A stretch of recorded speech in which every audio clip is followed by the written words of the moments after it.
Good day, everyone. Welcome to ADUC 51, the teaching profession class. By the way, I am Cajun A. Villarente, and together with my group mates, we will be discussing the codes of ethics for professional teachers.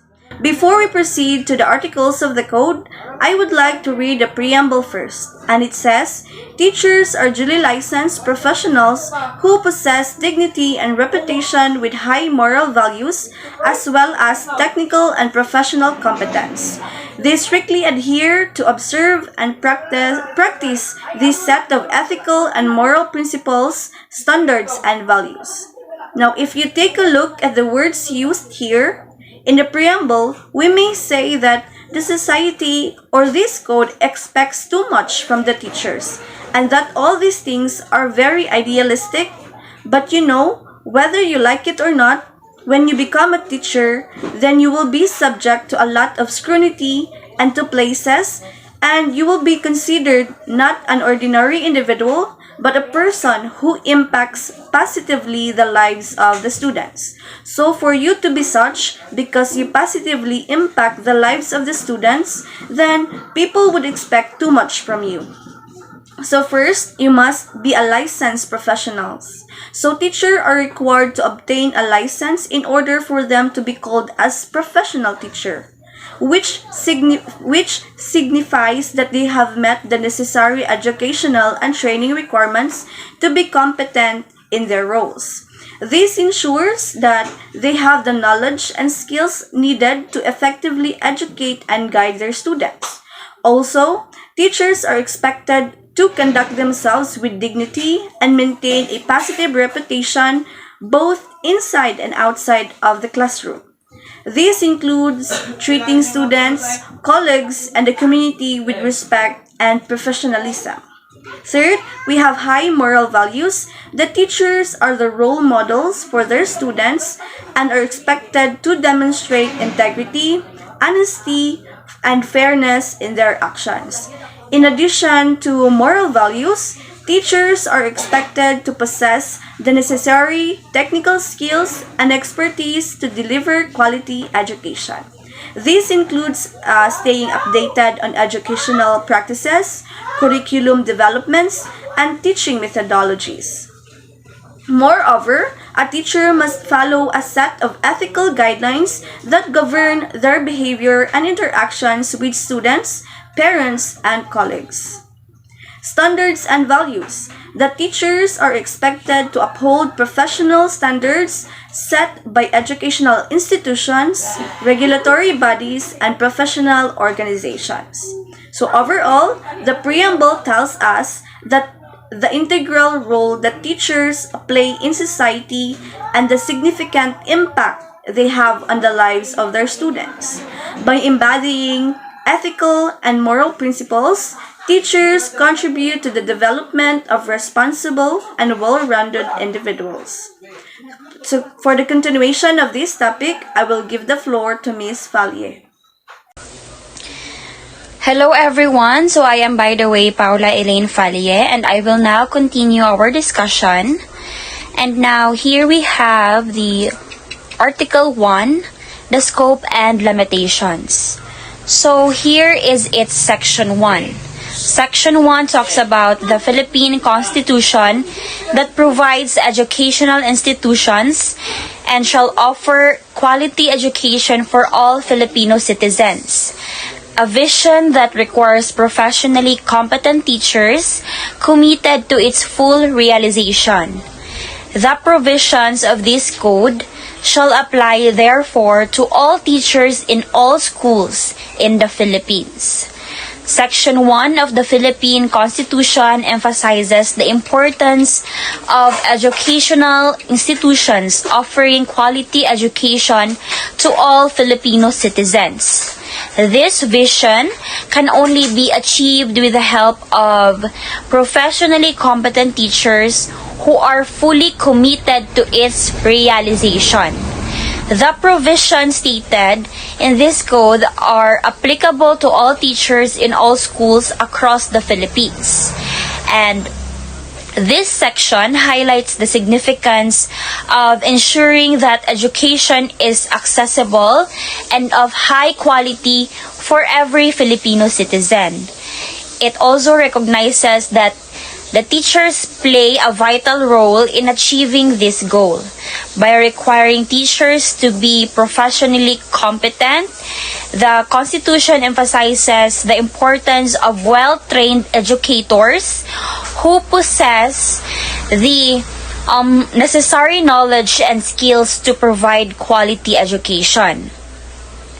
Furthermore, the provision of quality education for all citizens reflects the commitment of the Philippine government to uplift the standards of education in the country. It is a recognition of the fundamental right of every Filipino to receive an education that prepares them for a successful future.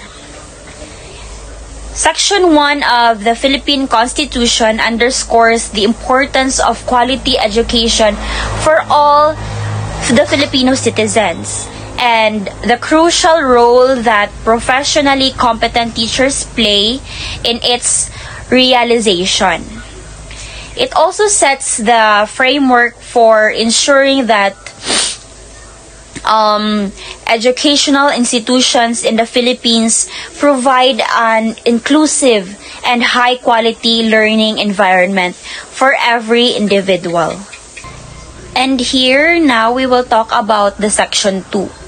So, Section 2, the term teacher shall include industrial arts or vocational teachers, performing supervisors, and or the persons who administrates the function in all schools at the aforesaid levels, whether on full-time or part-time basis. Section 2 of the Philippine Constitution expands the definition of a teacher to include industrial arts or vocational teachers who perform supervisory and or administrative functions in all schools at the mentioned levels, whether on or whether it is a full-time or a part-time basis.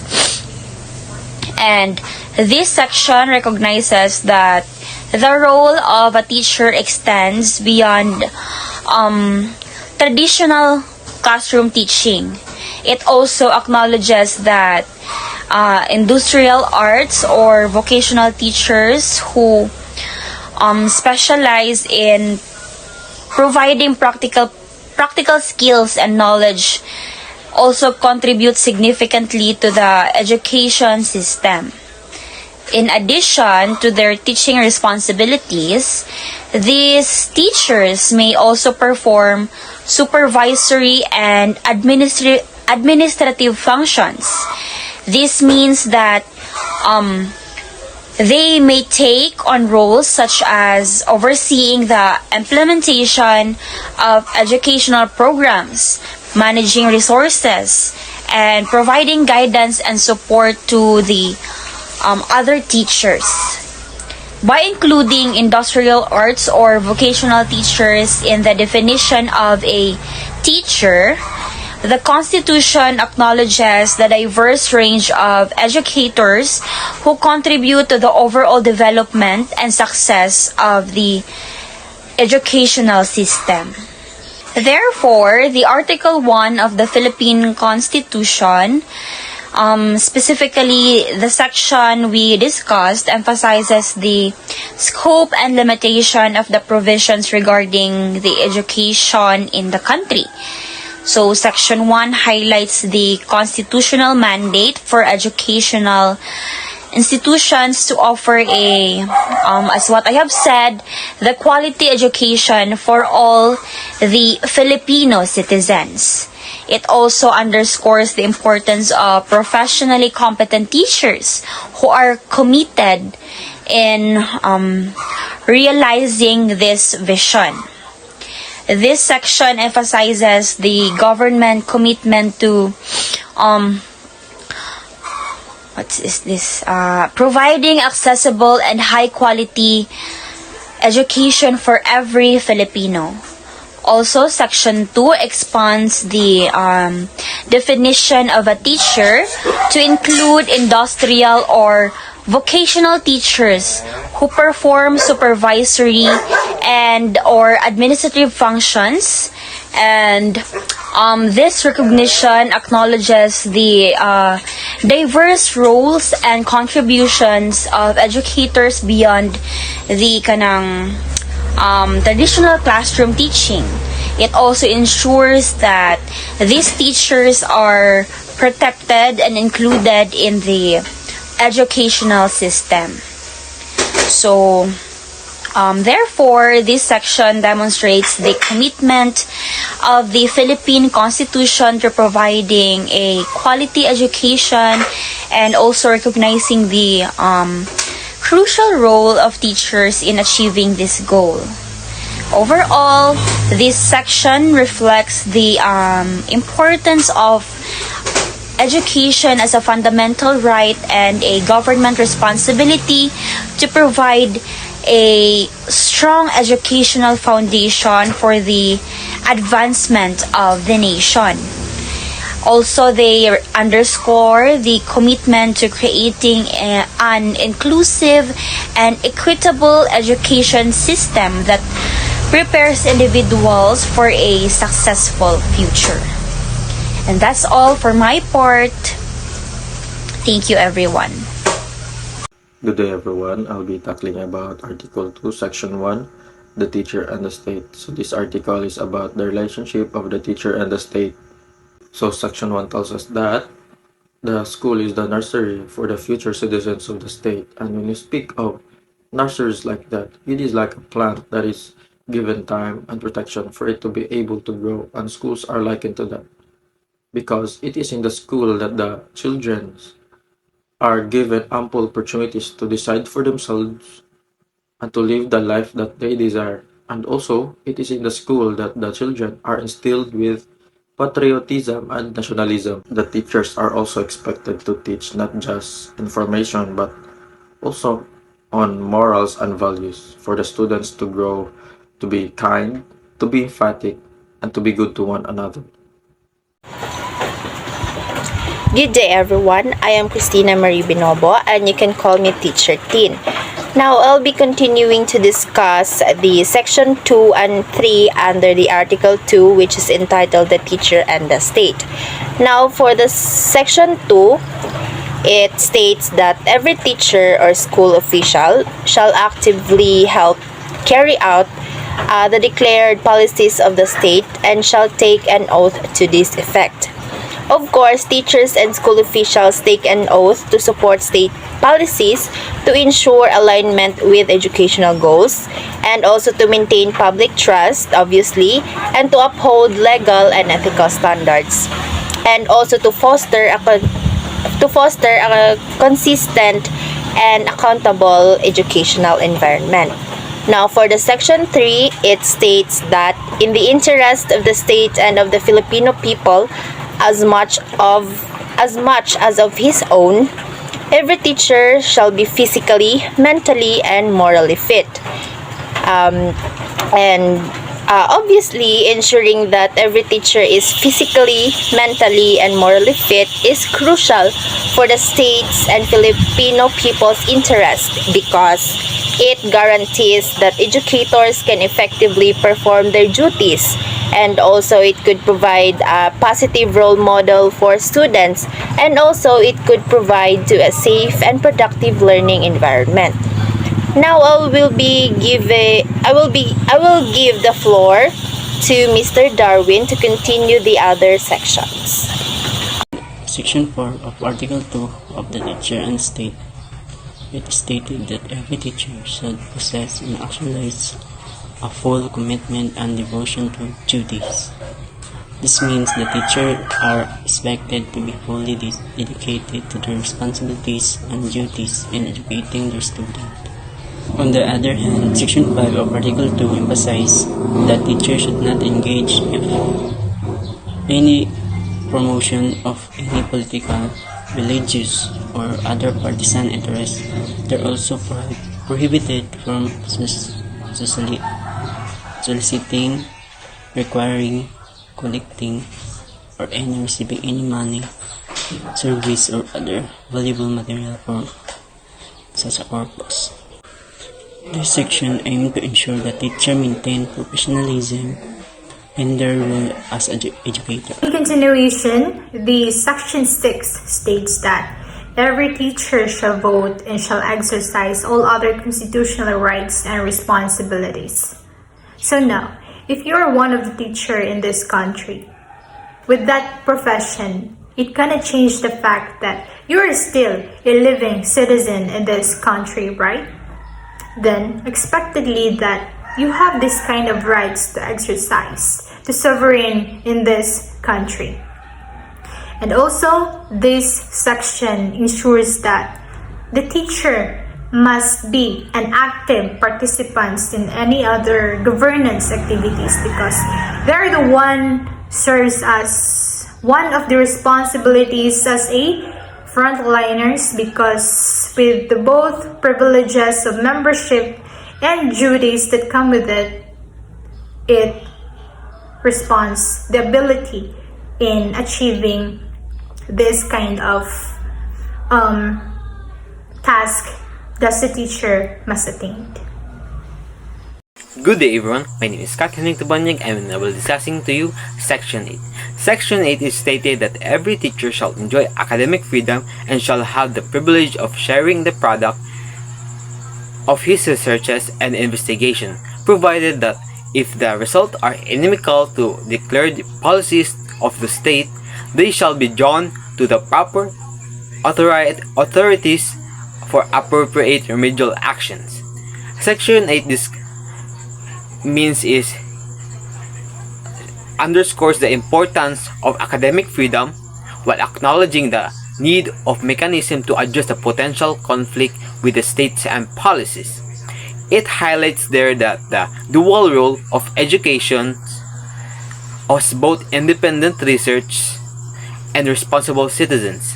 This balance is crucial for maintaining an integrity of academic institution and ensuring the research contributes positively to society. It addresses there that the concept of the academic freedom for teachers, emphasizing the right to pursue and share their research findings. This freedom is essential for fostering an environment of intellectual growth and critical thinking and innovations. That's all. Thank you. So, in continuation, I will be discussing about the Article 3, the teacher and the community. So, this article emphasizes the partnership between the teachers and the community, highlighting how both benefit from working together. So, in Section 1, a teacher is a facilitator of learning and of the development of the youth, so he shall therefore render the best service by providing an environment conducive to such learning and growth.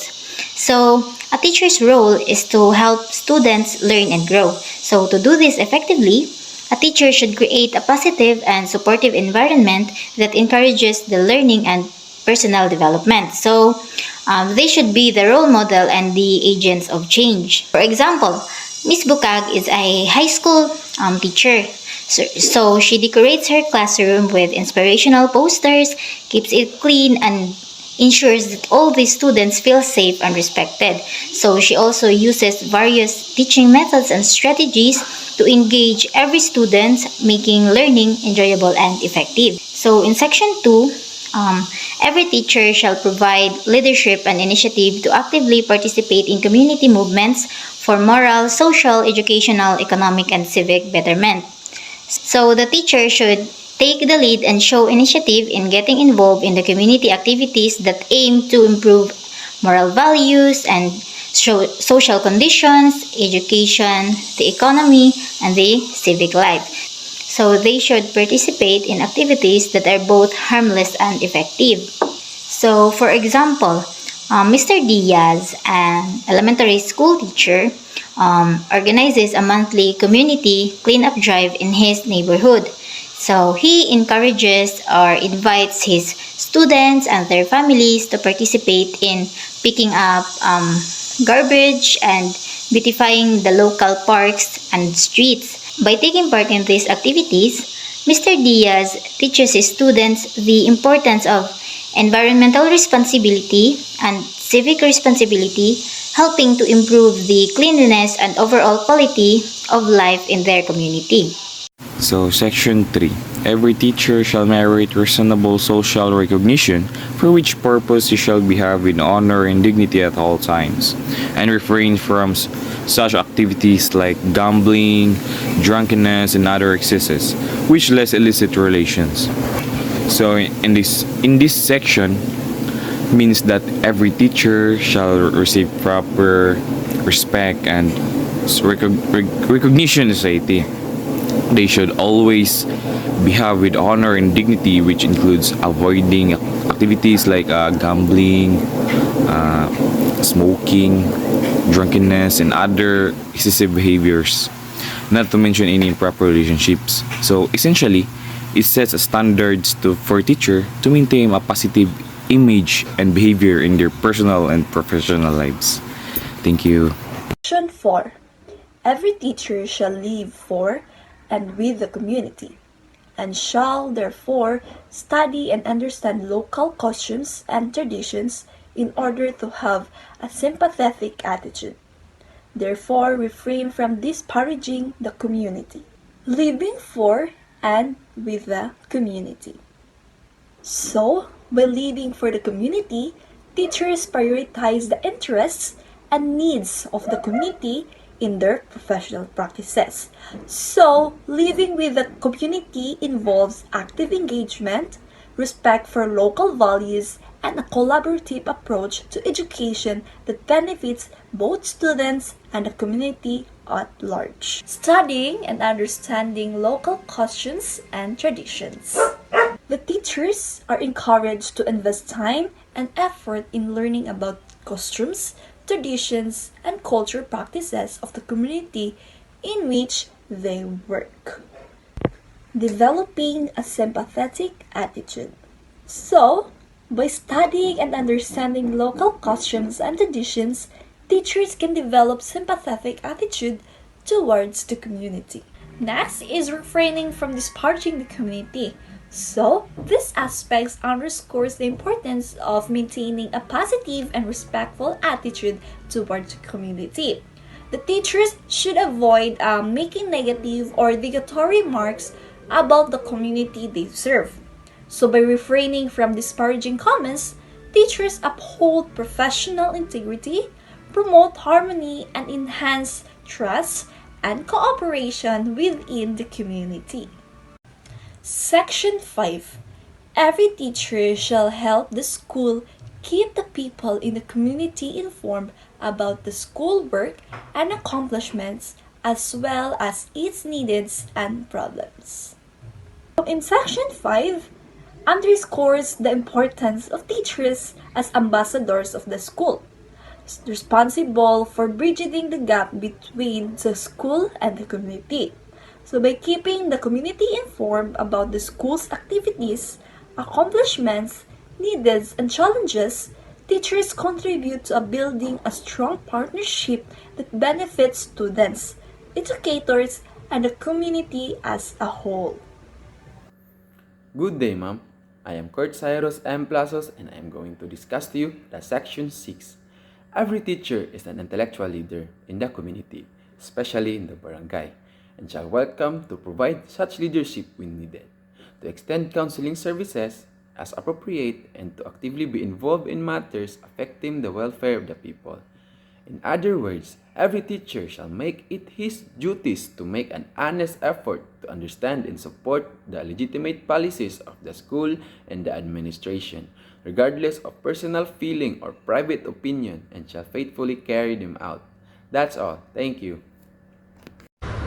Good morning, everyone. I am Harold Garcia and I will be discussing my topic, the text, the section number 7. Every teacher shall maintain a harmonious and pleasant personal and official relations with other professionals, with the government officials, and with the people individually or collectively. Yes, indeed. Teachers should build a positive and collective relationship in all areas of their professional life. We need to act professionally and to create a healthy environment, workplace, and to build a relationship with the community and our colleagues. And the statement indicates above in a harmonious and pleasant relationship. Yes, we need to interact peacefully and supportively and for us to avoid any misunderstanding or conflict. The second is with the other professional. We need to collaborate well to our colleagues in order to generate more ideas and to build a good relationship. The statement also indicates with the government officials. We need to maintain a good relationship with the government representatives, especially in education. Lastly is with the people individually or collectively. We need to be approachable and respectful with the students, parents, and also the community. Yes. Overall, Section 7 underscores the importance of teaching in building a supportive and cohesive community, emphasizing the need for professionalism and positive engagement in all of their interactions. Thank you. Section 8. A teacher possesses freedom to attend church and worship as appropriate, but shall not use his position and influence to proselyte others. So, Section 8 of the statement affirms the freedom of teachers to practice their religion and attend religious services. However, it also emphasizes that teachers should not misuse their position of authority to promote or persuade others to adopt their religious belief. This provision ensures that teachers respect the diverse beliefs of students and colleagues, maintaining a neutral and inclusive environment in educational settings. Article 9. The Teachers and Parents. Section 1. A teacher shall establish and maintain cordial relations with parents and shall conduct himself to merit their confidence and respect. So, Section 1 emphasizes that teachers should maintain positive relationships with parents by earning their trust and respect through effective communication and collaboration.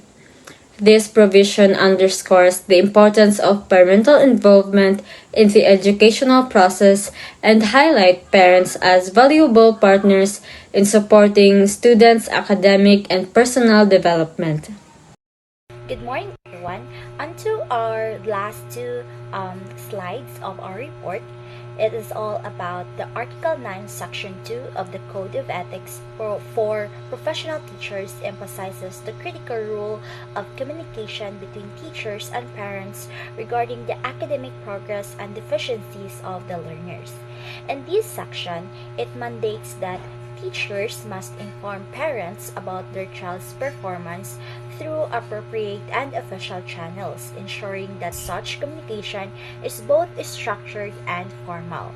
It is also essential for teachers to be candid in their discussions, honestly presenting the learner's strengths and areas for improvement. Moreover, the teacher's role extends beyond merely reporting, and it involves actively seeking the cooperation of parents to foster a supportive environment for the student's development.